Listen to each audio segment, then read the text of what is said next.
Welcome back.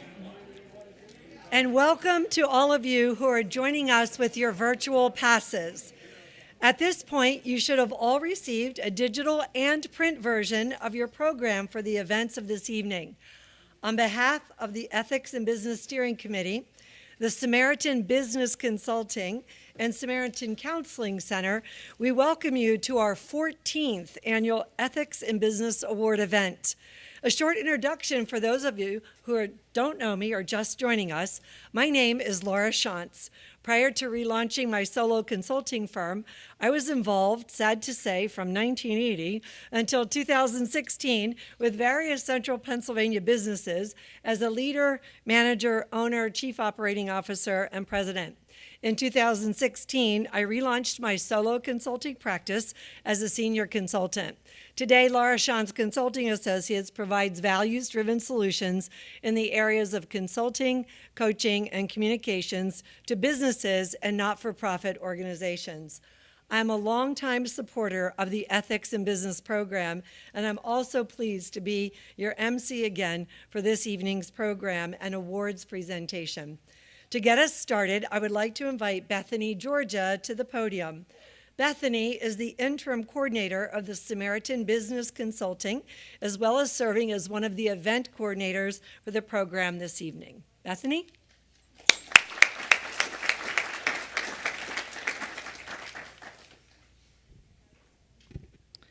Hello, everyone, and thank you for joining us this evening. On behalf of Samaritan Business Consulting, I'd like to thank all of our sponsors and the nominees for their commitment to the ethics and business process, as well as the steering committee and site visitors, which include many members of Lancaster Society for Human Resource Management, which I believe many of you are a part of here.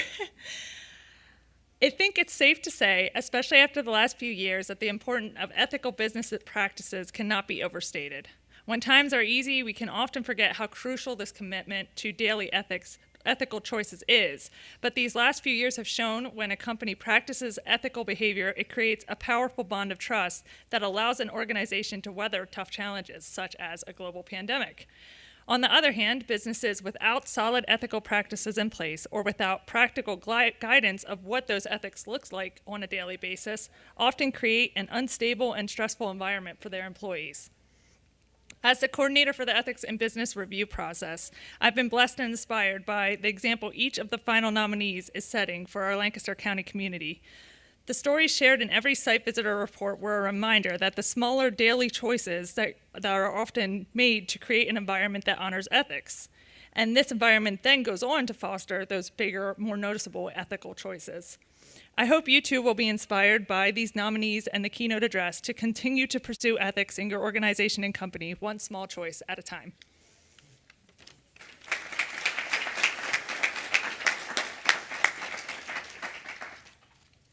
Thank you, Bethany. Now, I would like to take a moment to thank our generous sponsors who have made today's event possible.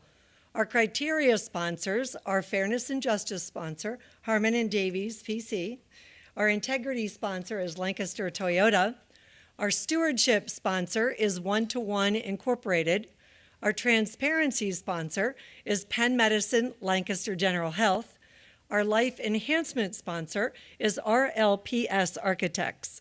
Our table sponsors, Rhodes Energy, Vision Corps, Warfel Construction. Our community sponsors are Behavioral Healthcare Corporation, Community Services Group, Next Book Media, LLC, and Two Dudes Painting Company. Our supporting sponsor is Karis Insurance Group. A big thank you to all of you here in attendance, both in person and online, for all of your support and contributions to the Ethics in Business event. Because of this support, we are able to continue honoring organizations that do good by doing right in their businesses and our communities. Please join me in thanking all of our sponsors for their support.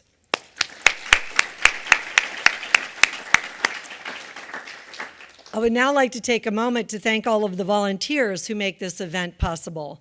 The Ethics and Business Steering Committee guided this entire process and helped to plan the event this evening.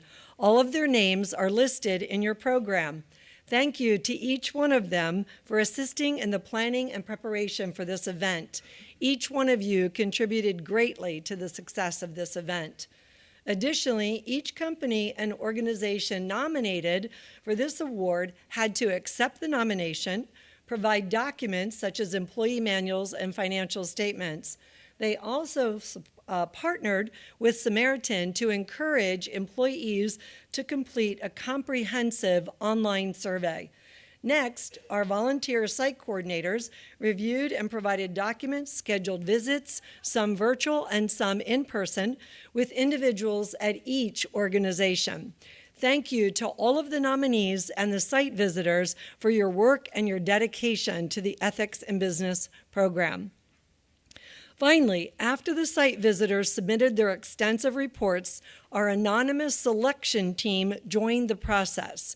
Made up of recognized leaders within various industries in our communities, each member of the committee brings a different perspective to the selection process. While we can't share their names, we extend gratitude to each of you for a job well done.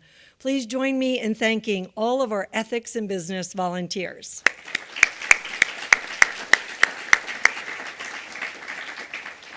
It is now a tremendous honor to introduce Jan Berger, former president and CEO of Penn Medicine, Lancaster General Health.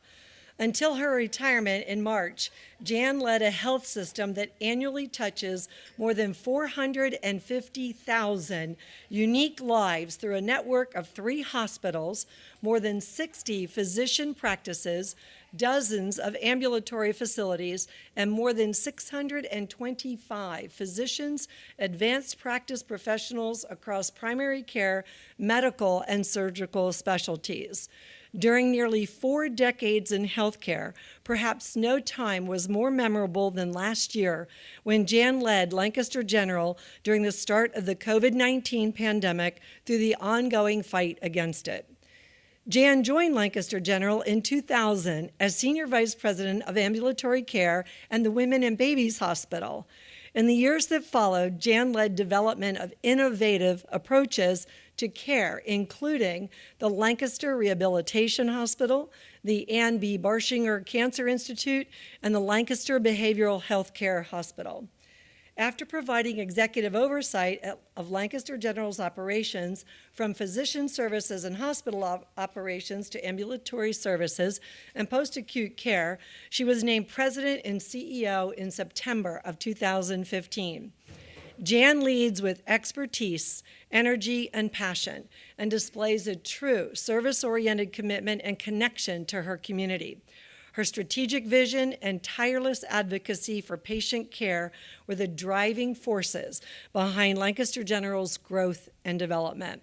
Her keynote tonight will discuss the ethical opportunities and challenges she encountered while leading Penn Medicine Lancaster General Health during the pandemic. Please join me in welcoming one of Lancaster's most extraordinary leaders, Jan Berger.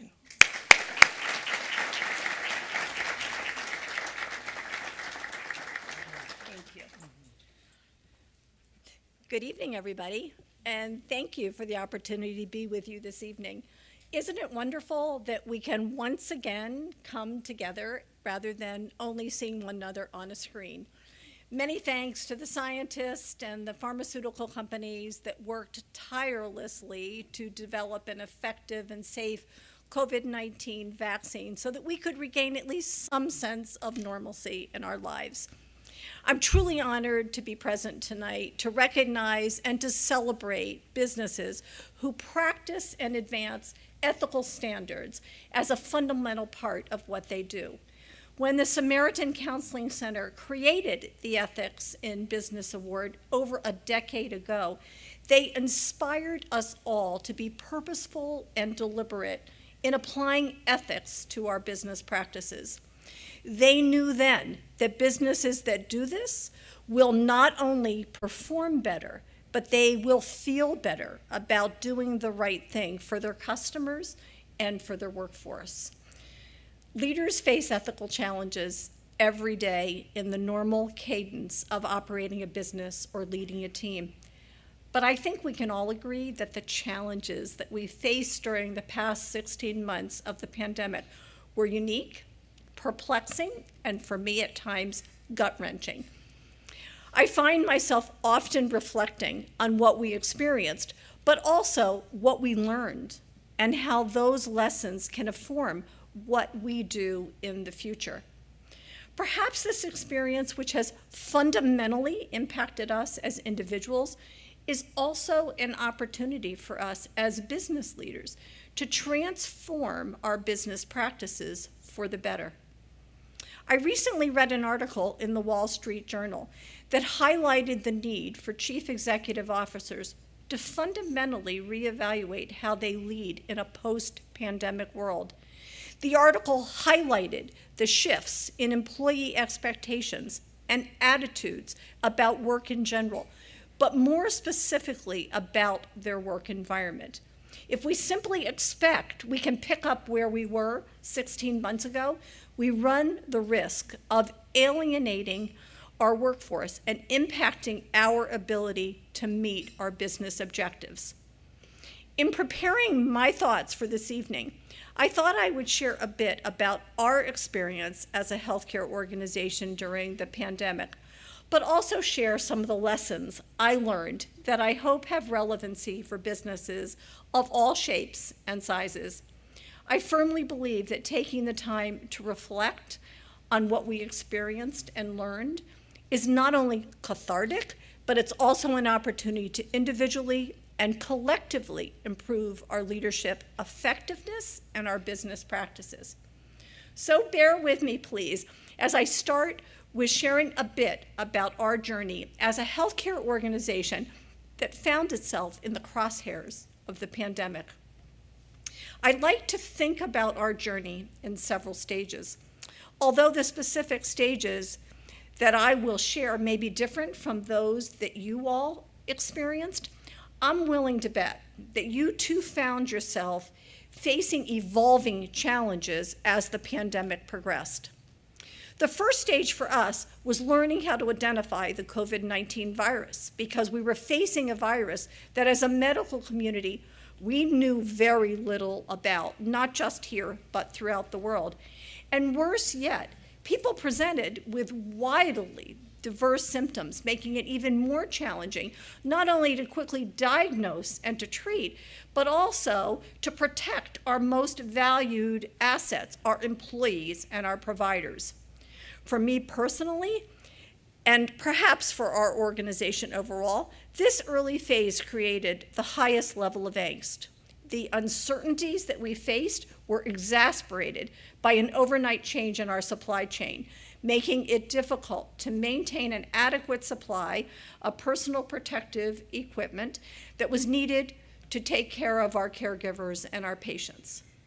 Supply chain disruption quickly grew beyond PPE to drugs and the standard supplies we rely on daily to treat our community. As a side note, the response of the Lancaster community to our supply chain disruption was extraordinary and heartwarming. Hundreds of businesses and individuals came to our aid. For this, we will always be eternally grateful. It truly made a difference. The second stage of work for us was building laboratory testing capability to be able to quickly diagnose patients with COVID-19. As you may be aware, there were no definitive tests for this virus in the early days of the pandemic, and saving lives required early diagnosis. Through strong collaboration with lab vendors and with partners and with the University of Pennsylvania, we quickly developed testing capability and were able to focus on rapid deployment of testing throughout our community. Although it felt like this went on for months, within 60 days of the pandemic's presence in Lancaster, we had community testing sites up and running. Simultaneously, the third phase of our work was underway. Unlike the vast majority of medical conditions we treat, the healthcare industry had to quickly adapt and learn how to effectively treat people who had COVID-19 and were becoming seriously ill. Collaboration, again, was essential, and with Penn and other academic medical centers, we began in exchanging and sharing information that enabled us on a daily basis to update our treatment protocols.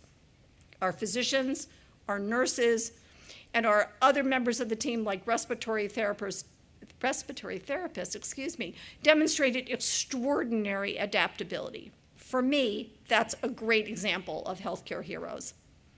As we gained confidence in our ability to both protect our workforce and effectively treat our community, we shifted into the fourth phase of our work, which was prevention. With a highly contagious virus like COVID-19, educating and informing the community at large about what we can do as individuals and as a community to slow the spread became paramount, because in this phase, protecting hospital resources became essential, because we faced the possibility of community infection becoming so significant that it would outstrip our resources. Contingency plans were developed, they were continuously refined, assuring that we were doing all we could for all members of our community so that they would have access to the right care at the right time and at the right place. An extension of this prevention work was contact tracing. Hundreds of our clinical and support staff worked daily to track those who had been exposed to the virus so we could support those individuals with their needs, but also advise them on how they could protect others. And once the vaccine became available, obviously, we shifted our resources once again to build on community vaccination capability. This was done with many other vital partners who recognized the importance of rapidly deploying the vaccine to hundreds of thousands of people.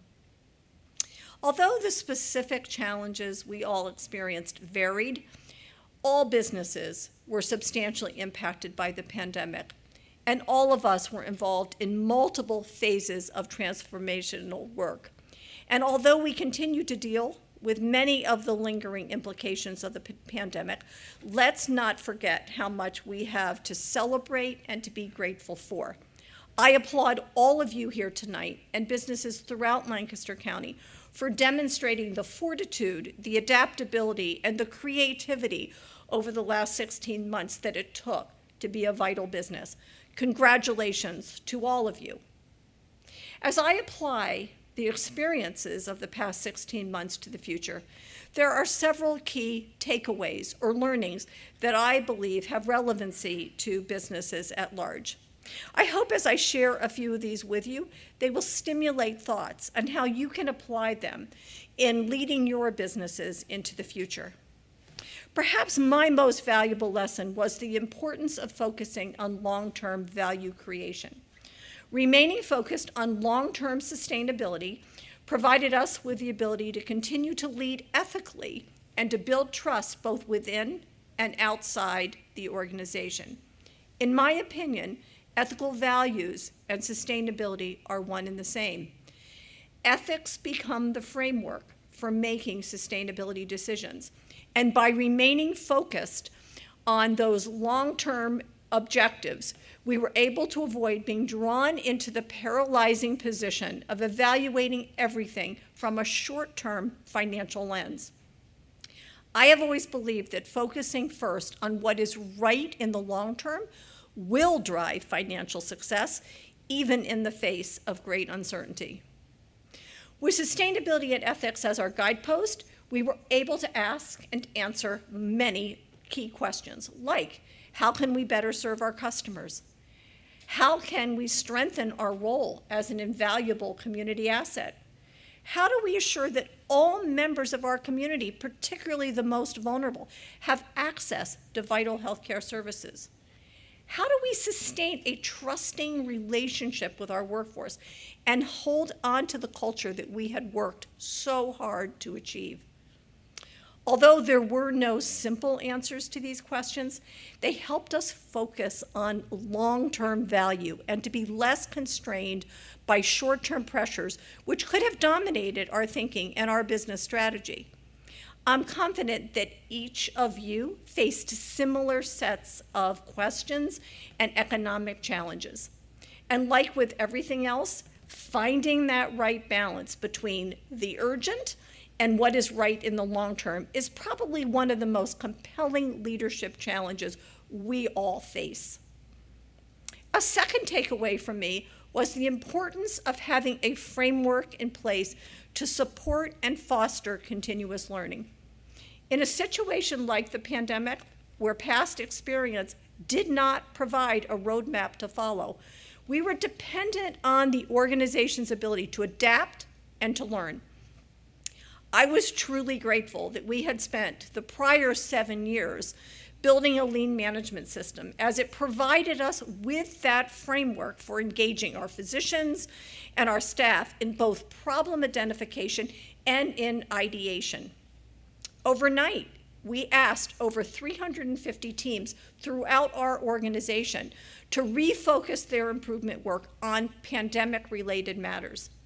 I think this empowered staff and providers throughout the health system to identify problems that needed to be prioritized and potential solutions that could be trialed. This process drove creativity and change at a pace that I truly don't believe could have been achieved through a traditional business hierarchy and structure. What matters is not adopting a particular management system per se, but having a mechanism or a process in place within your business that allows your workforce in real time to identify problems and potential solutions. This, in my opinion, is critical in routine times, but proved to be absolutely invaluable in the face of a prolonged period of uncertainty, where there was a clear need for the organization to continuously adapt. Another advantage of a systemized approach to engaging the workforce in continuous improvement is the opportunity that it provides leadership to stay connected with their employees, which leads me to my third reflection. In normal times, but even more importantly in times of crisis, leadership presence and connectivity is crucial. During the pandemic, employees were hungering for communication from their leaders, and they wanted that communication to be personal and authentic, maybe even vulnerable. We have to remember that our workforce, and all of us in general, were feeling a total lack of stability in all sectors of our lives, and we were facing challenges both at home and work that were new, and for many of us, absolutely frightening. This environment creates an even stronger need for leadership to demonstrate and to practice transparency, but also to demonstrate compassion and concern. During this time, I had to get comfortable admitting I didn't have the answers to everything that we were facing. I learned quickly by being vulnerable myself, I was able to strengthen trust within the organization. Because trust is a two-way street, isn't it? And just as employees need to trust their leaders, we need to trust our employees. As business continues to evolve and change, building this foundation of trust and giving all members of our collective workforces a voice in business matters can only help us adapt to our ever-changing environment. My last learning has to do with collaboration and the compelling need to deeply connect and align with our larger ecosystem. Uncertainty and change leads to a heightened focus on collaboration and building new alliances both internally and throughout our community. If nothing else, the pandemic taught us all that we are truly in this together, and it literally takes a community to solve big-scale problems. I believe a lesson we can all take forward is that more extensive collaboration with the public sector, our vendors, our partners, our clients, our competitors, and others will enable us to solve big problems faster and hopefully with greater sustained results. Boundaries of the past are dissolving. We all feel that. The benefit of coalescing around common interests and exchanging knowledge is clear. Luckily for all of us, the Lancaster community has demonstrated so many times in the past that we will set boundaries aside and will come together to make this an even better place to live and to work. That gives me great confidence that when we face our next big challenge, because we will freely come together to serve our community at large. I do hope that some of what I have shared tonight resonates with you and your business colleagues. As business leaders, there's no question that we have been called upon over the past year to operate under extraordinary circumstances. I believe much of what we experienced and learned will be invaluable as we tackle new opportunities in the future. I truly congratulate all of you on what you have been able to achieve in the past and the great things that I know that you will achieve in the future. I thank you for your time this evening, and I wish you all well. Thank you.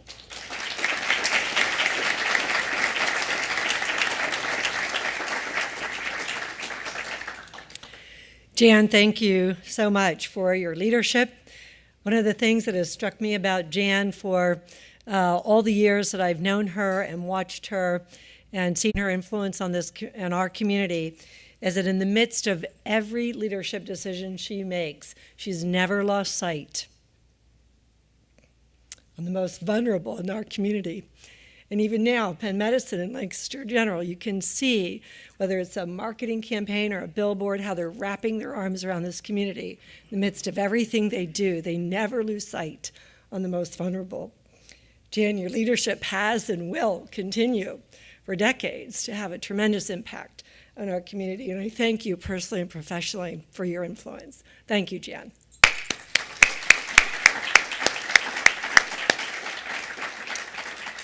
Before we continue this evening's presentation to the final nominees and award recipients, Samaritan Counseling Center's Executive Director, Steve Shedler, will share a few words about the importance of ethics in business. Steve?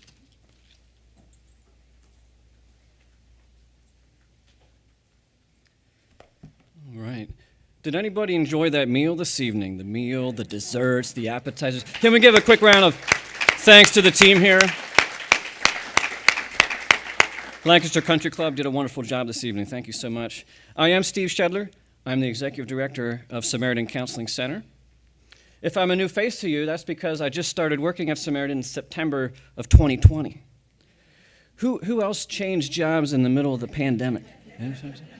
Well, there are a couple people out there. It's a unique life experience. I'll just leave it at that. Okay? Thank you for participating in this event this year, with all the ups and downs and uncertainty and changes. It's great to have everybody back to celebrate together.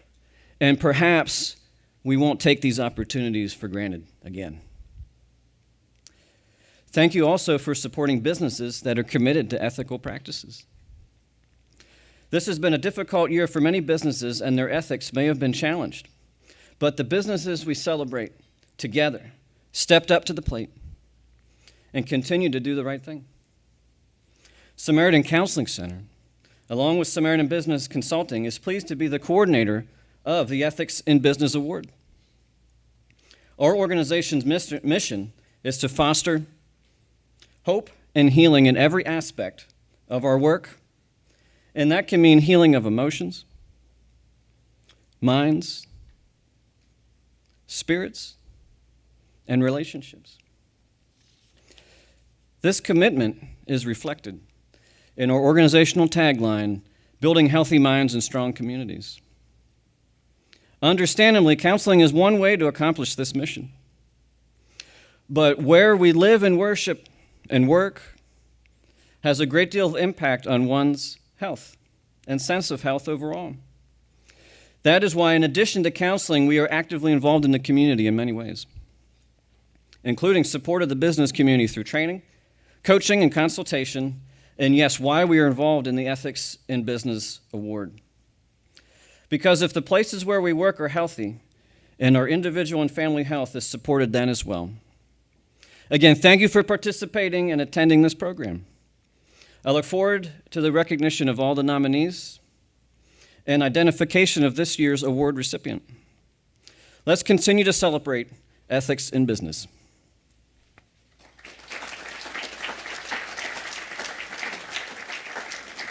Thank you, Steve. It's great to meet you in person and to see your face and for your leadership as well.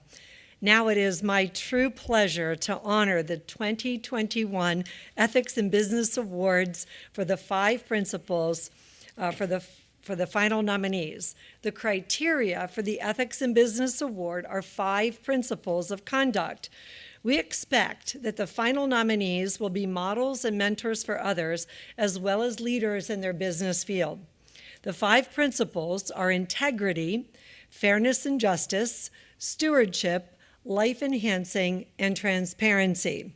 You can read more about each principle in your program and on Samaritan's website. Through the Ethics in Business program, we celebrate businesses and organizations that go beyond the expected with these 5 principles of conduct. We look for businesses and organizations who succeed by doing things right, not just in the legal sense, but in regards to human values and the human spirit. To qualify as a final nominee, each of the businesses and organizations present here tonight were nominated by members of the community, administered employee feedback surveys, provided comprehensive documentation, and participated in an extensive site visit. In reviewing all of the final nominees' information, this year's selection committee stated that each one of the nominees is exceptional. It was a challenge to determine the award recipient, as each organization brings incredible strengths to the process. It is apparent that each of the final nominees are very well qualified. We thank each organization for their time and effort in participating in the nomination process, especially at this challenging time in business. The process was truly an ethics audit. Now, I invite Bethany Georgia, Interim Coordinator of the Samaritan Business Consulting, Bob Thomas, Chair of Samaritan's Board of Directors, and Steve Shedler back to the podium, Samaritan's Executive Director, to join me in the front of the room as we present the final nominees.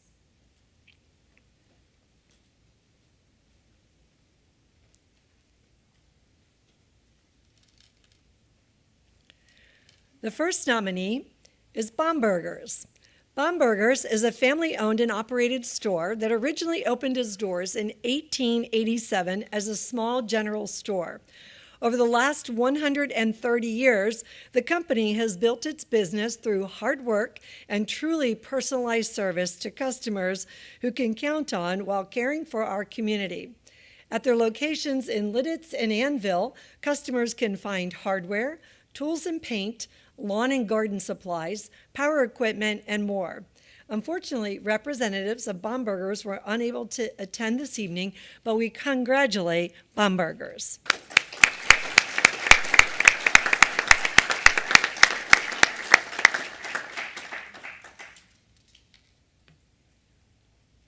Thank you. Our second nominee is Hair Direct. Hair Direct has been advocating for individuals for more than 20 years, and if their customers have taught them anything, it's this: hair loss is a setback, but it's never a cause for surrender. Hair Direct's guarantee and commitment to advocacy is why customers trust and choose them again and again. Hair Direct's mission is to deliver transformative, personal victory every day for every customer. Here to accept tonight's certificate is the Marketing Project Manager, Nicole Cedar, and Marketing Technology Manager, Patricia Batchelor. Congratulations to the Hair Direct team.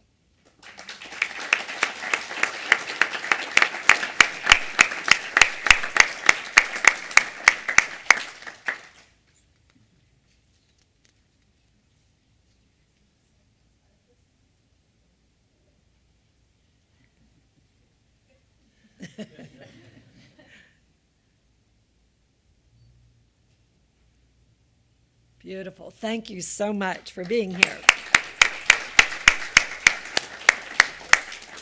Our third nominee this evening is Graham Packaging. Graham Packaging is a leader in the design, manufacture, and sale of custom, value-added, and sustainable food, beverage, household, and automotive containers. Founded more than 50 years ago, Graham Packaging has expanded its offerings to deliver innovative, sustainable packaging to additional markets. The company's facilities across North America, Europe, and South America produce more than 16 billion container units annually. Here to accept the certificate tonight is Lisa Santine, President of Human Resources. Congratulations to the Graham Packaging team. Lisa?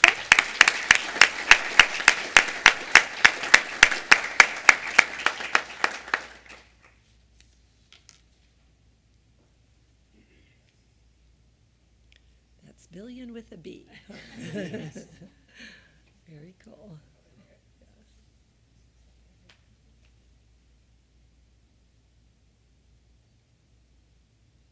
Excellent. Thank you again. Our fourth nominee this evening is Lancaster Works. Lancaster Works goes above and beyond a typical employment agency by providing more than a job. They level the playing field by offering wraparound support services that help job seekers overcome employment barriers and balance their home life. To better serve the workforce, Lancaster Works cultivates mutually beneficial relationships with trusted companies who can ensure an environment where diligent employees can thrive. Lancaster Works is represented this evening by its CEO, Tyrone Miller. Congratulations, Tyrone and Lancaster Works.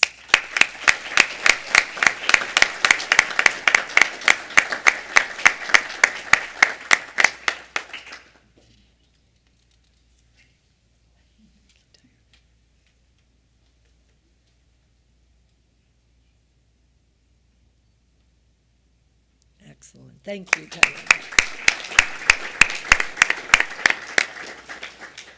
Our fifth and final nominee is Longview Structures. Longview Structures was started with a vision to develop better housing based on the principles that for something to last, it must be well-loved, and that all the company does should carry the awareness that its actions reverberate throughout the broader community. They also believe that relationships should be the heart to their business and the center of everything that is done. Whether it's with a client, coworker, architect, artisan, neighbor, or the environment, Longview is always more interested in developing a relationship than a contract. Unfortunately, representatives of Longview Structures were unable to attend this evening, but we congratulate them and thank them for their participation.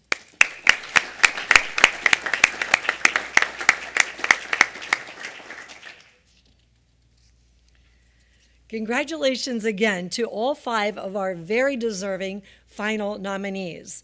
Now, we're pleased to present the 2021 Ethics in Business Award recipient.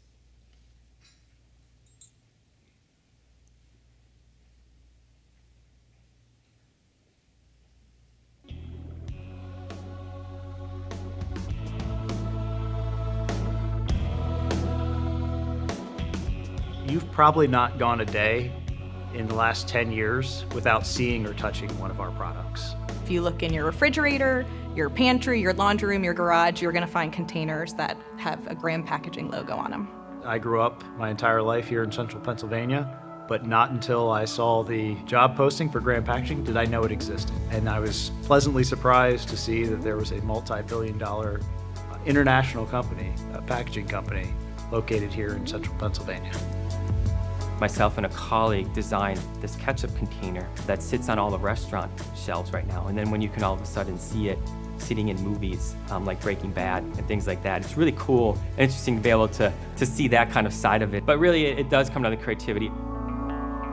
Lancaster is our headquarters, but our team is all over the world. We surveyed all employees. We had to translate our survey into 7 languages, and we collected data about who is Graham, and we've boiled it down to 4 core values that came from the employee base, and I think all of them in some way reflect our commitment to being an ethical company.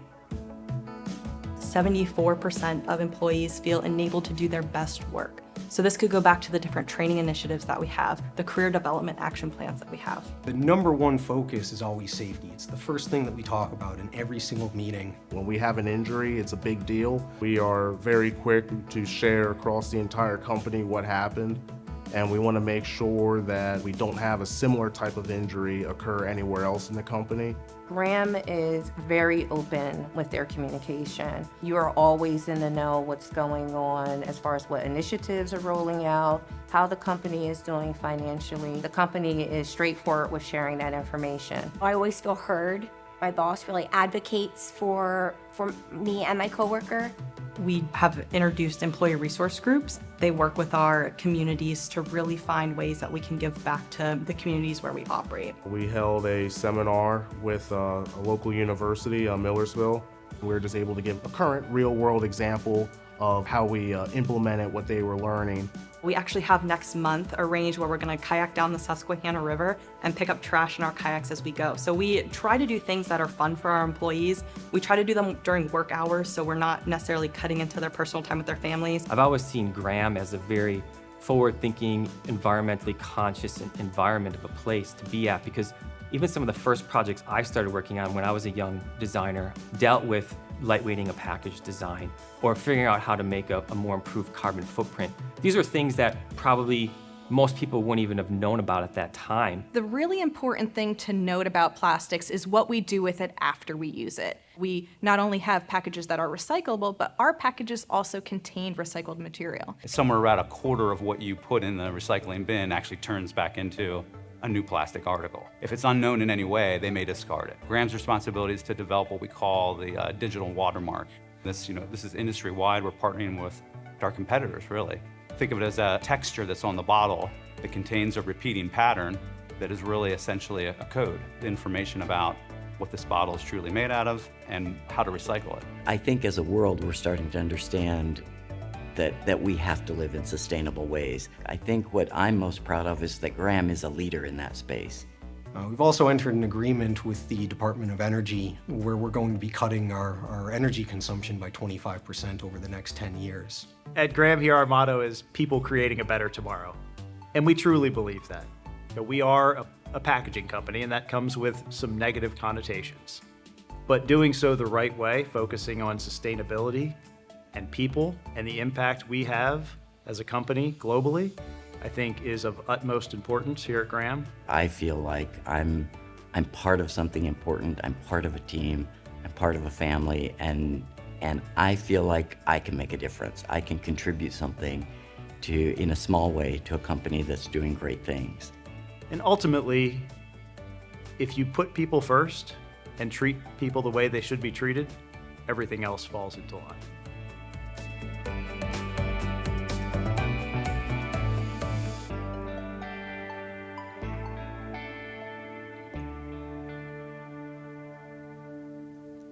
Congratulations to Graham Packaging.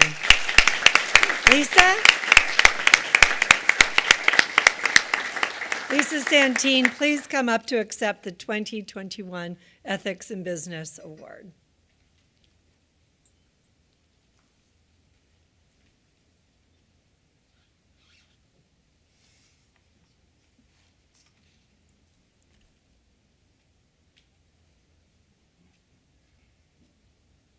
Wonderful.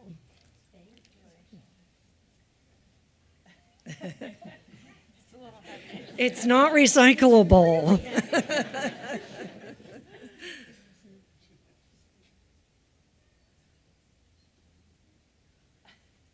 Lisa, would you like to say a few words? Do you want us to hold the heavy award while you're talking?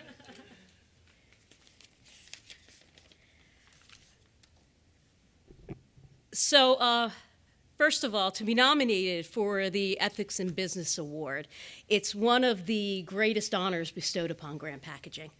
And to be nominated up here and become a finalist with all of these wonderful, successful, and highly ethical companies, it's truly humbling.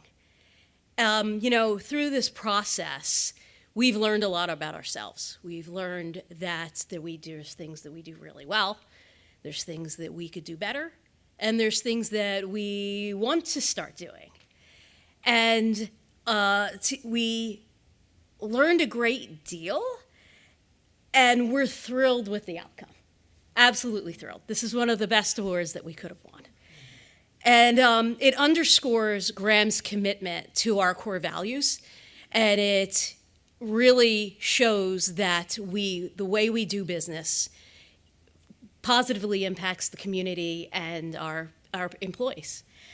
When you're the head of HR for a larger company, sometimes you have to be the conscience of the organization. And that's an easy job for me and Graham because I work with such good people who really want to do, like, if it's something's not going right, we do like the look you in the eye test. And if it doesn't pass, we don't do it. So first of all, I'd like to thank the team that's here with me tonight. They've done an incredible amount of work to pull everything together and so that we're, successful here tonight. Jolie, Matt, Lauren, especially Lauren, Anne, Kendall, Chris, thank you so much. We couldn't have, we really rely on our employees, and we use them as a competitive advantage. And with these, they are the bright stars within our organization. So thank you very much. On behalf of Graham Packaging and the leadership team and all of the employees, thank you for this award. We will truly live up to this honor. And we're just exceptionally proud to have been chosen. Thank you.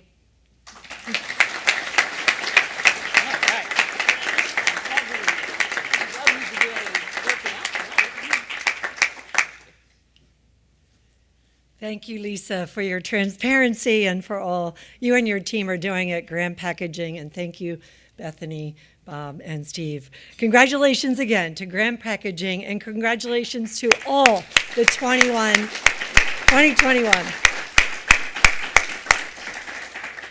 What an outstanding group. As the program comes to a close, a quick reminder with Lisa's endorsement that the nominations for 2022 Ethics in Business Awards are now open and will remain open until the beginning of the year. Next year, 2022. We encourage you to consider nominating businesses and organizations that you've worked with over the years, or even your own organization for nomination. Lisa's testimony to how that helped their team should be a compelling reason to be involved in the Ethics in Business Awards nomination process. The nomination form can be found on the back page of this evening's program and can be filled out and submitted to either Anita or Bethany before leaving for the evening. You can also nominate a company online at scclancaster.org, ethicsinbusiness.org. On behalf of the Ethics in Business Steering Committee, Samaritan Business Consulting, and the Samaritan Counseling Center, we hope that you've enjoyed this award, the event this evening. Thank you for attending, whether in person or virtually. Have a wonderful rest of your week as you continue to lead, manage, and serve others ethically each day. We're so grateful for each of you. Thank you again. Good night.